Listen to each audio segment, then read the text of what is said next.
There we go. So burnout.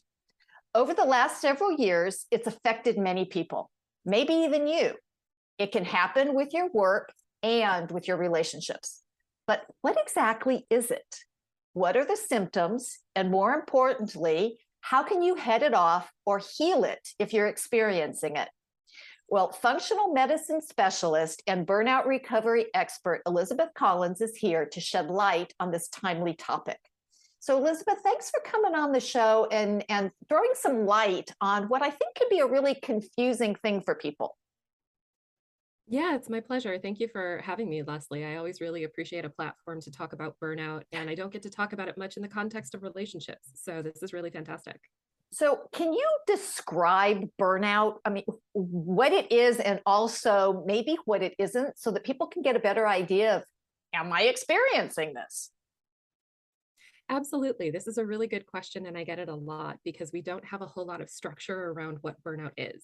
So one of the first people to really bring the burnout buzzword to the masses was a researcher named Dr. Christina Maslach, and she created the Maslach Burnout Inventory. They had been looking at populations of people where burnout was very high, which was largely in the medical field.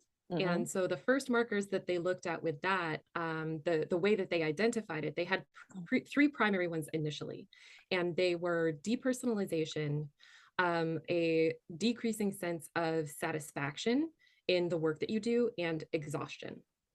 Okay. So you can actually apply those to broader circumstances. And I think anybody who has obviously lived through the pandemic the last couple of years would say that like burnout can come from a variety of places. Mm-hmm. I burnt out as an entrepreneur. And as you said, people can burn out in their relationships. So when we start looking at burnout with sort of a broader scope, and we stop looking at that myopic view of like, this is just healthcare providers, what we see burnout as is a state of sustained chronic stress that over time reduces your ability to handle day-to-day stress with ease.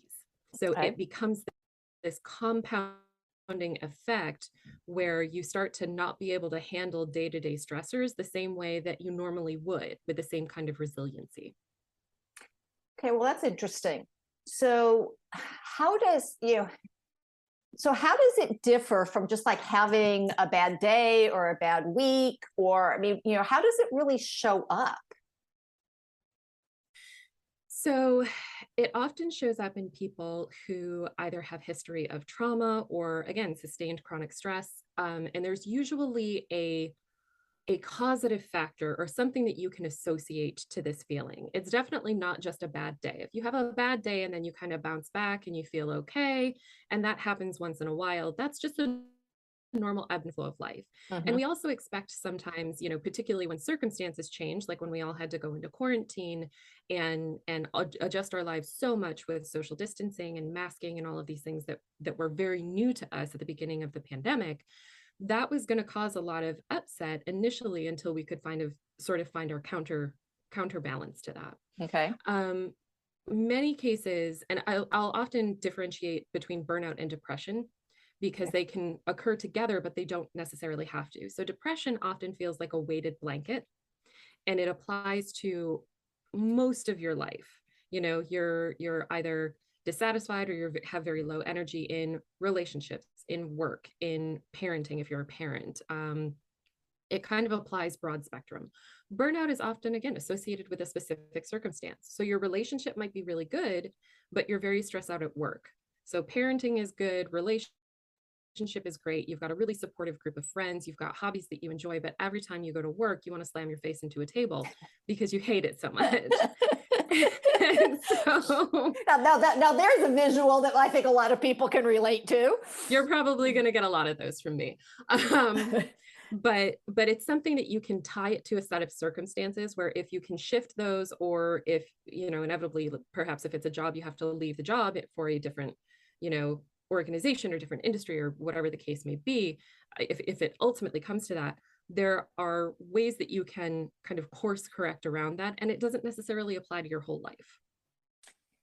Okay. So you said that one of the things that people who have experienced trauma, which, I may need you to explain that, because I think most of us have Most of experienced us. trauma of some sort. Because I know a lot of people think of trauma as Yes. just like the big things, like being in an accident, or being abused in some way. But there's a lot of other kinds of trauma that is more commonly accepted or not necessarily identified, such as, it's like if your parents got divorced, that can be trauma. So one, can you give a little bit example of what trauma is and how it causes burnout? And are there other things that that make people susceptible to burnout other than trauma? Yeah, absolutely. So, this is a really good differentiation, and you brought up a really important point, because we do think of, when we hear the word trauma, we think of big T trauma, which is why I call divorce, death of a parent, abuse, neglect. Those are the things that often fall into that category. There's also little t trauma, which are the micro traumas that we experience every day. So you may have had a very supportive family home and parents who really showed up for you, but you were bullied at school every day from kindergarten to senior year. There was actually a really interesting research study that was done a few years ago that examined the brains of people who had no reported childhood trauma, who had very well adjusted childhoods, but who had been experiencing chronic sustained work stress for years. And their brains looked shockingly similar to the brains of people who did experience childhood trauma. So it does not have to be this huge catastrophic thing. Okay. And other things that can sort of upset the apple cart and lead us to burnout are, development of things like fibromyalgia, physical symptoms, accidents, illnesses, these types of things that affect our physiology in a way that it has to adjust to kind of turn that dial down. And as we lose those types of physical, psychological, emotional resources, it makes it harder to handle the day-to-day stress, and it makes you more prone to burnout. So, what should people be on the lookout for, in terms of, am I at risk? I mean, because we know the last couple of years with the COVID and everything that came along with that, and having to be isolated, which we know is really harmful. I mean, isolation is a form of torture. I mean, that your solitary confinement, it's used solitary. Yeah, I was going to say solitary confinement is a thing for a reason. Right. And so, so we were all on edge, especially because it was this new thing. I mean, people were trying to figure out what it is. How should we respond to it? We're having all this stuff. Our lives were completely upended. So what should people be on the lookout for in terms of, am I heading towards burnout? Because I think about a lot of people, especially women, who take on so much, and then then they get so done, and it's kind of like, well, why were you doing this in the first place? But I is that part of burnout? Is that part of what happens? Absolutely. It's people who are either very type A or very, needing to control their environment. I'm raising my hand if you're listening to this, because that was very much me.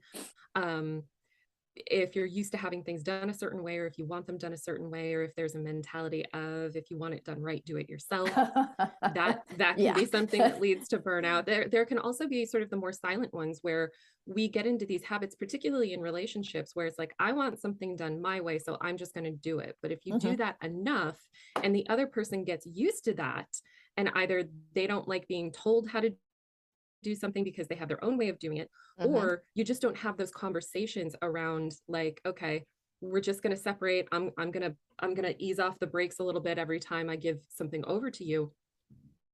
That kind of responsibility that we take on ourselves, whether it's as a partner, as an entrepreneur, at work, there's this whole movement right now. There's this buzzword of quiet quitting, right? Of people just doing sort of the standard operating procedure associated with their job, And it's like, that's a movement right now, because so many people, I think, sometimes inherently take on that expectation of, I can do this, or I want it done a certain way. And then there are also supervisors who are like, let's see how much we can bleed these people for. So, Oh, you burnout's mean a systemic problem. Oh, you mean the do more with less, which it's like, yeah. it's like at some point in time, you're going to hit a wall on that. I mean, I remember I had a job. I worked in retail, which, first off, that's abuse in and of itself. But that's a whole nother. You deserve a Congressional Medal of Honor if you worked in retail. But I actually was working for a company that we were, I was working 7 days a week, 10 hours a day, and then they were complaining about my attitude. And it's like, well, if you'd give me one day off, I would be fine. I mean, I really do think I hit burnout at that point in time, just because I was exhausted and I felt out of control. I felt like I didn't have any say in what was happening in my life. So that is definitely something that shows up as a symptom of burnout, when you feel like you don't have control.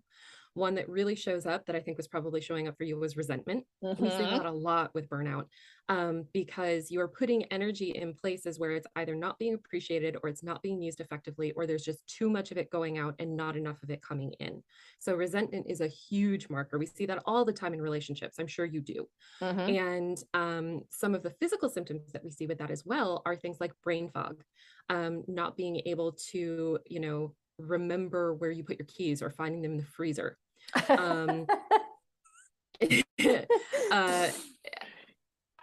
Reactions that are out of proportion to what was happening in a given instance. So one of my favorite examples of that for myself was in the throes of my burnout. I came home and I was trying to get into my house, and I couldn't get into my house. I was getting really frustrated, and I realized I was using my car key, but it still took it took a while, like 20 or 30 seconds, to realize that I wasn't trying to put my car key in the door. I was hitting the button of the car key while standing in front of my door. And when I realized what happened, I dropped my keys and I started crying. Oh, that was a massive overblown reaction. I can look at it now. I'm like, oh, you twit. You were just doing that thing. Right. But that's, years after, once I've recovered. So that kind of brain fog and inability to react appropriately to something. So, I hesitate to use the word overreaction, because every reaction is real in the moment. And I think a lot of people weaponize that against individuals who are like, you're overreacting. And it's like, well, you're having an emotional response to an emotional situation. And if you don't have the resources emotionally, physically, psychologically to manage your state in that moment, that is an appropriate reaction to you. I also see ambivalence or apathy. So if there were certain things that you enjoyed doing, or activities that you really loved, that you either can't muster the energy for, or don't find enjoyment in, and it's not a matter of like, I did that for a while and I enjoyed it, but I'm going to put that down and find something new. It's a matter of like, you literally just don't care if you ever do it again, and you don't care if you do anything else either. That sort of like just sitting and binging Netflix because you don't have the wherewithal to do anything else. I call that burnout boredom. Okay. So you're like, I'm bored, but I don't want to do anything. There's boredom that lends itself to creativity, of creating open space so you can just see what happens. And then there's burnout boredom, which is, I just don't want to do anything. And then there are physical symptoms as well. So I had mentioned the brain fog, which is kind of a combo platter of physical and psychological, but that can have underlying effects like nutritional deficiencies, leaky gut, small intestine bacterial overgrowth. The more that we learn about the gut, the more we understand its critical role in cognitive function and emotional regulation. So if you've got gut imbalances, if you have high or low cortisol, your cortisol is on a 24-hour rhythm. We think it's a hormone, and we think about hormones as just these things that we have in our body. But our body creates them and breaks them down based on how much they need at any given time. So if that 24-hour rhythm of when your cortisol is supposed to go up versus when it's supposed to go down is out of whack, or you're just producing too much overall or not enough overall, that's going to impact how you engage with the world and your ability to, again, respond appropriately at appropriate times. So these are all things to keep an eye out for. It doesn't, and it's one of those things where I think people frequently will just push themselves until they drop because they're ignoring, or it's like, oh, well, I'll deal with that later. I mean, and sometimes sometimes that's appropriate.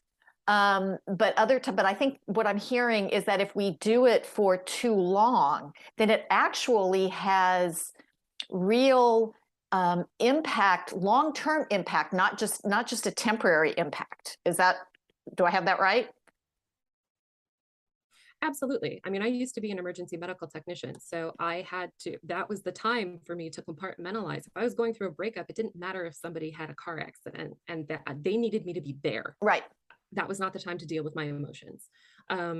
As a result of that, and many other things in my life leading up to that, I became so good at compartmentalizing that I ended up burning out. And it sounds so funny to people, but when we talk about recovery, and I know you wanted to get into this eventually, but recovery and prevention are two different things. Right. And when we start with recovery, one of the things that we do is tell people, drink when you're thirsty, pee when you need to.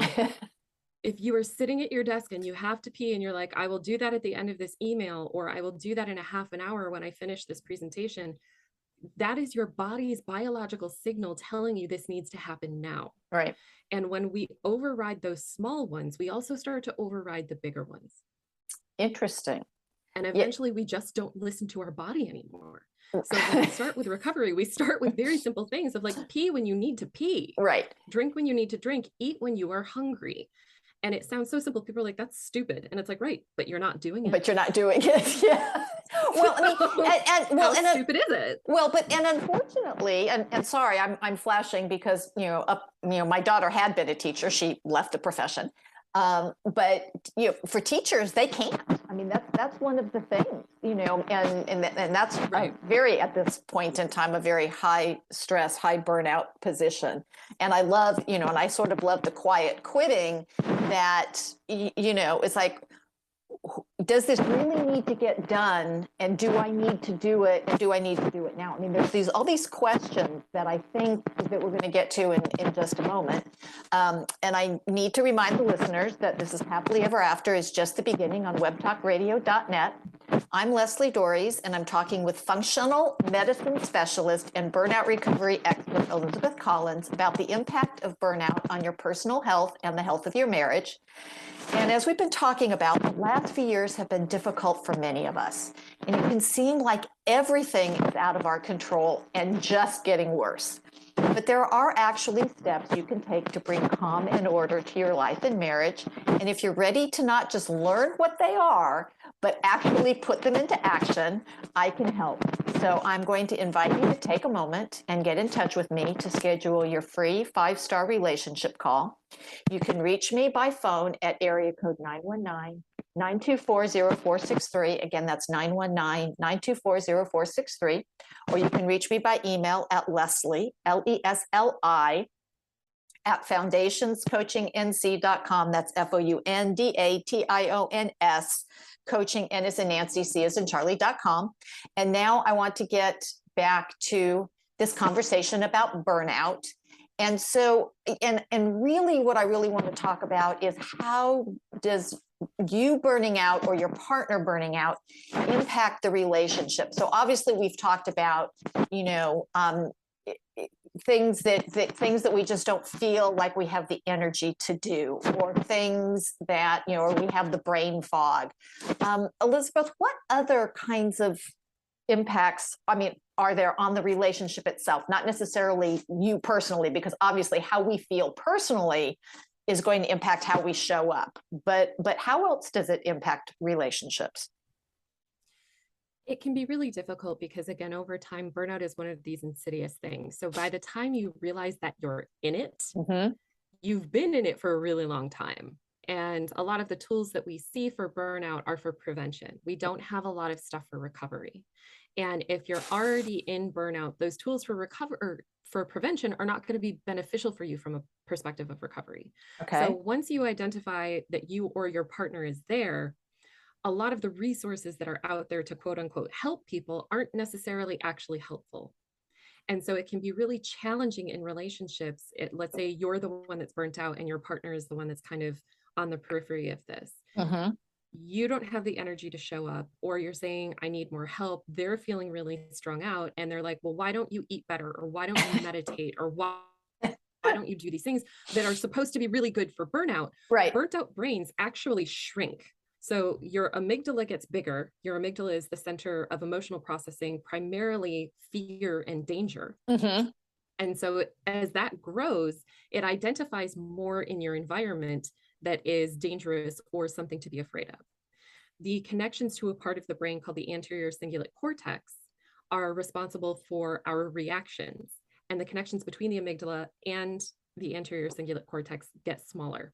Okay. So you recognize more as danger and you react more, quote unquote, inappropriately. So that's where angry outbursts come from. That's where crying jags come from. That's where dropping your keys and bursting into tears come from. These are all really difficult things for a partner to deal with because Right. it looks like a lot of dysregulation. Mm-hmm. And the other issue is that your prefrontal cortex shrinks. So this is the center of cognitive function. It's the center of short-term and long-term memory.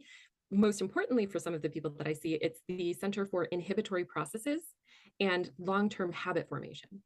So that's why some people start coming home and feeling like they can't relax until they have a glass or 2 or 4 of wine. Right. And it's much harder for them to stop. Or it's very difficult for them to create healthy habits, like I'm just going to change my diet and eat better and cut back on sugar. Or I'm going to meditate every day. They literally don't have the brain power to do this.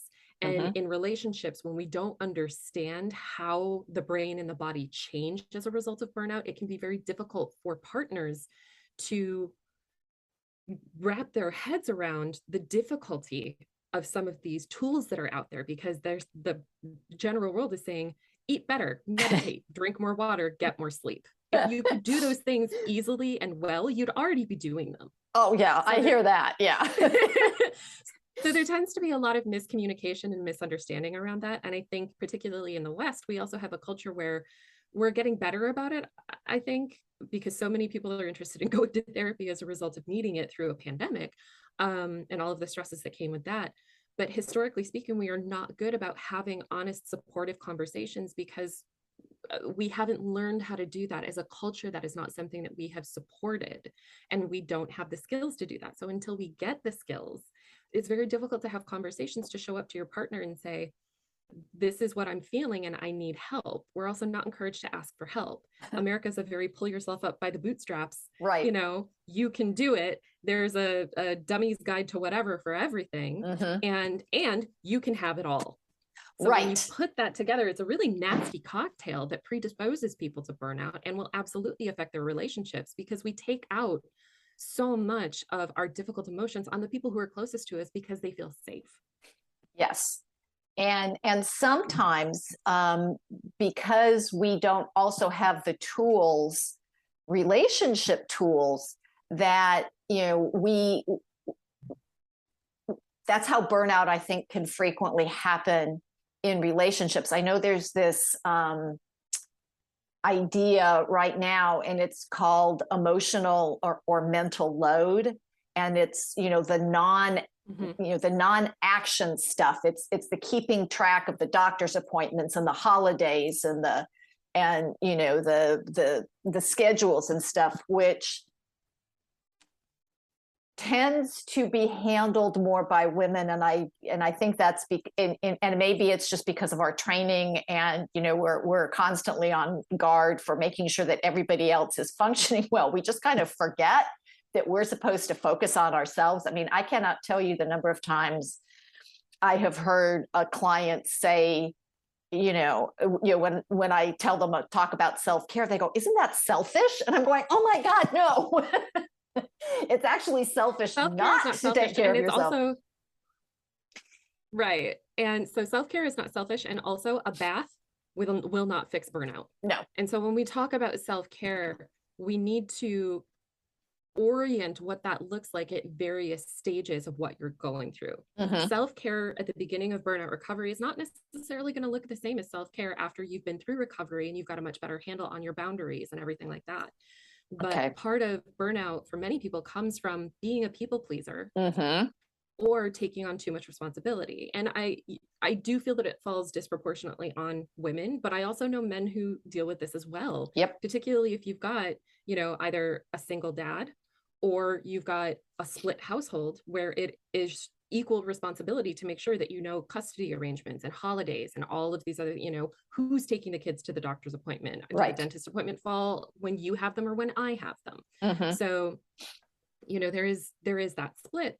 And when we tend to the people pleasing scenario, it's very easy to put ourselves on the back burner. And part of burnout recovery is learning to identify your wants, needs, preferences, and desires, and be able to verbalize them in a way that feels safe for you. And that's very difficult because sometimes, particularly in relationships where if someone has become reliant on you for your people pleasing tendencies, they don't like having those conversations. If you've always been somebody who doesn't care where you go out to eat on a Friday night, and all of a sudden you're like, I want tacos. That might be enough to throw somebody off and be like, wait, what? Why are you being so aggressive? Like, well, and you know, and that is so important to talk about, because when we start becoming aware of our own challenges, and I'm so glad you mentioned boundaries, because, you know, that is really an important aspect to relationships. But suddenly, you know, it's like if I've been doing something for 10 years and suddenly I decide I'm done doing it, and the other person is like, well, I didn't know you didn't want to do this, because, you know, this is that whole people pleasing thing. So I do want to get into, you talked about there's a difference between healing burnout and preventing burnout. So what do we need to do to heal it? If we've actually been experiencing it, what would help us heal it? Some of the places that we start with that are recognizing those wants, needs, preferences, and desires. Okay. Most of the time, we have been encouraged to put others' needs before our own. So it doesn't also have to be big things. One of the things that my recovery coach learned about herself in her process of her own recovery was that she likes everything on a sandwich sliced very thin. Okay. She likes her tomatoes sliced thin, her cheese, her meat, her lettuce, everything. She likes it thin and layered in a way that when you bite into the sandwich, you get a bite of everything. And it's not one of those thick tomatoes that it pushes out the back of your bread. That actually pissed her off. And so she was going on a hike with her husband, and he was like, why don't we pick up sandwiches? It'll take less time. And she said, yeah, but then I may not get the sandwich that I like, and then I'll have a dead tomato on the, you know, the trail because it popped out of my sandwich. I want the sandwich I like. So it's as simple as starting with very basic preferences like that. Right. So we start looking at really basic things. Do you like the coffee mug that you drink out of? Do you like the color of the walls in your bedroom or the texture of the sheets that you sleep on? All of these things take up mental real estate. If you don't like them, you notice them a lot more than if you do like them, because if you do like them, you just feel good. Right. So we start by adjusting your environment. We start by looking at your preferences, and we start by looking at your values. What's important to you as an individual, to the exclusion of your partner, your children, your parents, society. Your values are your values, and there's nothing wrong with that. But once you know your values, you understand your boundaries. So your values help you set your boundaries. And it can be really useful if you have a partner that's open to this, to do a values exercise with them and say, okay, these are my values. What are your values, with no judgment attached? Because then it helps you understand where you want to put your energy and where you won't put your energy. And it starts creating those boundaries for you. Okay. For some of the people that I work with, particularly in entrepreneurship, we look at internal boundaries. So where am I crossing my own boundaries? Where am I doing my partner's laundry when I don't have to, because they're perfectly capable of doing their own laundry? Right. As an entrepreneur, I used to answer phone calls and text messages at 5 p.m. on a Sunday when I was a little baby green integrative medicine practitioner, because I wanted people to come in, and I was in a scarcity mindset, and I was afraid if I didn't get back to them the same day, they wouldn't contact me. No one needs an on-call acupuncturist in America.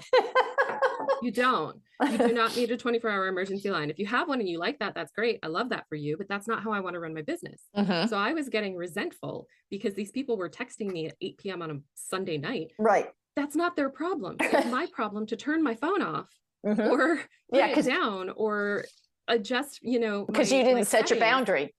Exactly. And that was an internal boundary that had nothing to do with that. So sometimes it's just deciding, okay, this is where I want to put my own energy for myself or not. And that's an easier place to set boundaries than setting them with somebody else. So sometimes it's really useful to start with those internal boundaries and say like, okay, if I'm not ready to have that conversation about the laundry, where can I adjust my own internal boundaries? And as I become more comfortable with holding those with myself, it will make it not necessarily easier. Conversations about boundaries and change and values are always difficult. Yes, they are. But it can give you a little bit more confidence because you've seen it work internally. Okay. So how do we prevent it? I mean, I know we're talking about this and so what would help us? I mean, because obviously this is one of those things, to prevent it, we need to be much more aware of what's going on. I'm always about being proactive, because it's always easier to keep something from happening than fix it once it's happened, right? It's why we take our cars in, to have the oil change so that they don't seize up on us in the middle of the interstate, but we seem to not do the same thing in our personal lives. So how can we prevent it? We can be more in tune with ourselves and our environment. So meditation can be really useful for prevention. Okay. Again, eating as clean as you can for your body, whatever that means. I try not to get terribly prescriptive about the way that people eat, but right. We know that certain things, I hate to say it because I love it, but sugar is not good for you. Right. So have it in moderation, have it once in a while. But if it's something that you're eating constantly, that's going to affect your gut microbiome. It's going to affect your insulin sensitivity. It's going to do a lot of things. So, get a level of exercise that feels appropriate for you. In burnout recovery, a lot of times people are either very prone to injury, or intense physical activity exhausts them. Right. So we may have them do like a yoga nidra, which is literally just laying there and doing progressive relaxation, which is a really great somatic tool to get you in touch with your body. Or we might have them do yin yoga. So something that is incredibly low intensity. You're not looking to lose weight. You're not looking to get your heart rate up. Your body can't handle those things. When you are working on prevention, doing something that's a little more active, that still doesn't exhaust you, that still feels good. Being a little bit tired after a workout is okay, but you don't want to be depleting your resources so much that it's problematic for you. Having a good balance between workout and recovery. The types of things that we think about, getting enough sunlight. We've kind of demonized sunlight over the years, and everybody's like, cover your entire body in SPF 50. Right. We need sunlight. Yes, we do. Vitamin D is one of the most primary things that comes from sunlight exposure, but sunlight does so much more for us in terms of being able to regulate our circadian rhythms, getting us to sleep and wake appropriately. So getting time outside in nature, which is hard for me because I'm an introvert who likes to read and I have cats. So I could happily live in my 3rd-story apartment in front of a window for the rest of my life and be like, right. I'm getting vitamin D. Right. Or not. Get your feet out in nature. So the types of things that we have for prevention are actually pretty well known. When we're doing recovery, we scale a lot of those back. So if you can get yourself out in nature, that's great, but you're probably not going to have the mental bandwidth to meditate for 15 minutes. So breathe for 60 seconds. Okay. Take 4 deep breaths. That's it. And do that a couple of times a day, because when we're burnt out, our brain and body no longer recognize rest as safe. So we have to get our body into a state that feels safe before we can start to really engage with preventative tools. I love that. And when I work with my clients, it's like I tell people, it's like, never underestimate the power of just simply breathing. And we take that for granted. And it was fun. Not my daughter was having an anxiety attack a couple of days ago, and she was actually shaking. She was cold. That was just, and I just wrapped my arms around her and held her tight. And I said, okay, just breathe with me. And as soon as we calmed her breathing down, everything else calmed down. But we forget when we're in that panic mode, because that's what we do. We breathe really, really quickly, and we don't realize all the implications for that. So I love these simple things about breathing. Eating as well as you can, sleeping as best as you can. Because I always go that place with my clients. It's like, eating, sleeping, exercise, whatever, or maybe I should just say moving, because these movement is great. Because exercise can be, people like, I don't want to exercise. It's like, well, just go for a walk in the park. not Right. not with the intention of getting your heart rate up, but just with the intention of moving. Because I think, we forget how our bodies were designed, and they weren't designed for the 24/7, 365. I mean, they weren't designed to handle what we've been asking them to handle. So my guess, I'm not surprised that people are suffering burnout all over the place. So can you tell people where they can learn more about you, about burnout, about, what they can do? And by the way, please don't think self-care is selfish, because, oh my gosh, it is not.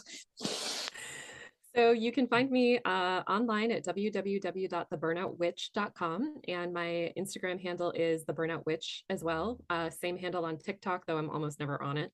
That's part of my burnout recovery, was knowing that I wasn't going to spread myself too thin over social media. So I picked one and I stuck to it. So it's mostly Instagram. I'm also on Insight Timer under Dr. Elizabeth Collins, I think it is. And you can also find me under the Burnout Witch. And I've got a couple of meditations on there that can be really helpful for people. So I have one for releasing anxiety from the body. I have a 1-minute meditation for just kind of like a quick reset that's like 4 deep breaths and progressively relaxing a couple parts of the body. And I also use tarot with my clients as a thought exercise. So I'll be recording certain meditations associated with tarot cards that take you on a little bit of a journey to embody whatever that card means, which can be really fun. So those are going to be coming out in the next month or two, I think. And if you want to know more about burnout, you can obviously find all of that information on my channels, but you can also check out Kate Donovan Speaks, and it's CAIT. She is one of the foremost burnout experts and coaches around. She's written a book called The Bounce Back Ability Factor, which is really useful. And there's another book by Emily and Amelia Nagoski, and that's, I think, just called Burnout. And that came out a few years ago as well. And they also put some really, really great research and tools in there for individuals who are experiencing burnout or who think that they're on their way there. Well, that's fantastic. So what I want you guys to realize that life is really going to be challenging at times. And if you've been surviving the last 2 years, you know what I mean. And, your marriage can be challenging as well. But knowing what to do when things get tough is what will get you through. Taking charge of your physical, emotional, and mental health is what will keep you moving forward in a positive, productive way, no matter what gets thrown at you. So hopefully you've learned a lot today, and hopefully one of the things that you will do to continue to improve your relationships is to listen to this show. And so until next week, stay loving.